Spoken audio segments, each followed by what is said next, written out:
বিশ্বনাথৰ ফটিকা বস্তিৰ স্লুইচ গেটত নদীৰ সোঁতে উটুৱাই লৈ গ'ল জুনিয়ৰ কলেজৰ ছাত্ৰক। ডেফনি ছিনিয়ৰ ছেকেণ্ডেৰী স্কুলৰ ছাত্ৰ অনুৰাগ ছেত্ৰীক সন্ধানহীন বুঢ়ীগাং নদীত। কলেজৰ বন্ধুৰ সৈতে নদীত গা ধুবলৈ আহিছিল অনুৰাগ ছেত্ৰীয়ে। নিখোজ অনুৰাগ ছেত্ৰীৰ ঘৰ পেটুলিবাৰীত। ছিনিয়ৰ ছেকেণ্ডেৰী স্কুলৰ ইউনিফৰ্মতে আছিল ছাত্ৰকেইজন। ঘৰৰ পৰা স্কুললৈ বুলি আহি নদীত সাঁতুৰিবলৈ আহিছিল ছাত্ৰকেইজনে। 5জনীয়া বন্ধুৰ দলটো আহিছিল সাঁতুৰিবলৈ। উচ্চতৰ মাধ্যমিক দ্বিতীয় বৰ্ষৰ ছাত্ৰ তেওঁলোক। অনুৰাগৰ লগত আছিল বিশাল পাল, অংকিত, নাছিফ কুৰেশ্বৰী আৰু হেমন্ত পোখৰেল। অৱশেষত আজি SDRFৰ দলে অভিযান চলাই উদ্ধাৰ কৰে ডেফনি ছিনিয়ৰ ছেকেণ্ডেৰী স্কুলৰ ছাত্ৰ অনুৰাগ ছেত্ৰীৰ মৃতদেহ। বিশ্বনাথৰ পৰা পলাশ প্ৰিয়মৰ ৰিপৰ্ট, বিহালী সংবাদ অসম।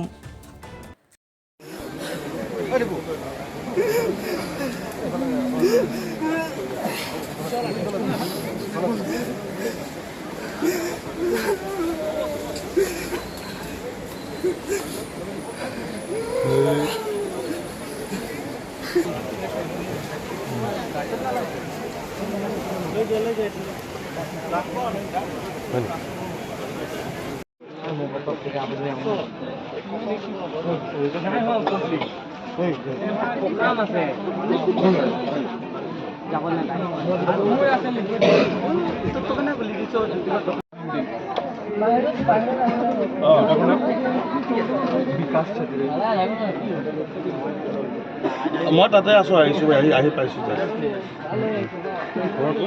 ঘৰ পেটলিবাৰী।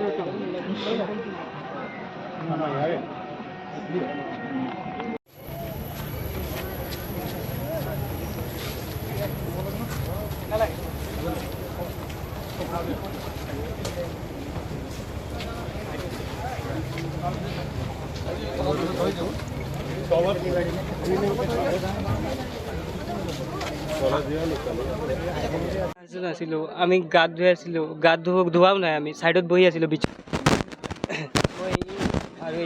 আৰু বহি আছিলো। ই গা ধুব মাজত গুচি গ'ল, মাজত গুচি পেলাই এইফালে গুচি গ'ল। এই য'ত দো আছে আমি নাজানো তাত দো আছে বুলি। আমি ছাইডতে বহি আছোঁ। পিছত দি চাইছে হাত মাৰি আছে, আমি বহুত বচাব ট্ৰাই কৰিলোঁ। সিহঁতৰ মানুহ এই মই মিজিকাৰ পৰা। পানীত যিজন গৈছিলে দলে, তেওঁৰ নামটো? তেওঁৰ নামটো অনুৰাগ ছেত্ৰী। ঘৰ ক'ত তেওঁ? নাজানো, পেটলিবাৰী। কোন ক্লাছৰ? Second year. কোন স্কুল? ডেফনি ছিনিয়ৰ ছেকেণ্ডেৰী স্কুল। তোমালোকৰ 7জন আহিছে বুলি কৈছে। 7জন, আমি 2জনক চিনি নাপাওঁ। সিহঁতে বেলেগৰ। তেওঁলোক দুজন আছে নাই? আমি 5জন। কি হৈছিলে? আমি 5জন আহিছিলোঁ। 5জনৰ ভিতৰত আমি ইয়াত সাঁতুৰিব নাই ছাৰ, এনেই আহিছিলোঁ গৰম দিছে কাৰণে। তো আমি কাপোৰ চাপোৰ খুলি তাত বহিছোঁ। বহি তাৰপিছত ভাবিলোঁ যে গা ধুওঁ। আমি একদম ছাইডত আছোঁ, বিচ ছাইডত। তাৰপিছত যোনে এতিয়া ঢুকালে, ই ক'লে যে আমি সাঁতুৰি থাকোঁ, তহঁতক সাঁতুৰি থাক। ই সাঁতুৰি মাজত গুচি গ'ল। তাৰ নাম অনুৰাগ ছেত্ৰী। ইহে আছিলে। আমি 4জন আহিছিলোঁ, 5জন আহিছিলোঁ টোটেল। অনুৰাগ গৈছিলে মাজত, স্কুলৰ পৰা আহিছিলোঁ। ডেফনি। আমি ইয়াত 9টা মানত আহিছিলোঁ।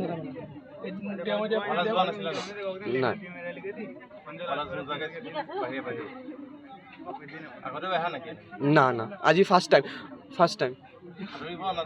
হা, নাজানো খুৰা।